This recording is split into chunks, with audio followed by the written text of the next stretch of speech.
ఈ నెల 24 నుంచి ఏపీ అసెంబ్లీ సమావేశాలు.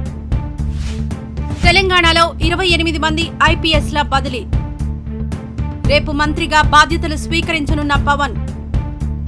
జమ్మూ కాశ్మీర్ ఎన్నికల ఇన్ఛార్జిగా కిషన్ రెడ్డి. రేపు ప్రధాని మోదీ అధ్యక్షతన కేంద్ర కేబినెట్ భేటీ. లోక్సభ ప్రొటెం స్పీకర్గా కె సురేష్ నియామకం.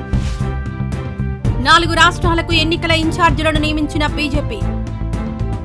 ఢిల్లీ ఎయిర్పోర్టుకు పవర్ కట్, నిలిచిన సర్వీసులు. బెంగాల్ రైలు ప్రమాద ఘటనలో 15కు చేరిన మృతులు. జమ్మూ కాశ్మీర్లో రోడ్డు ప్రమాదం, 4 మృతి.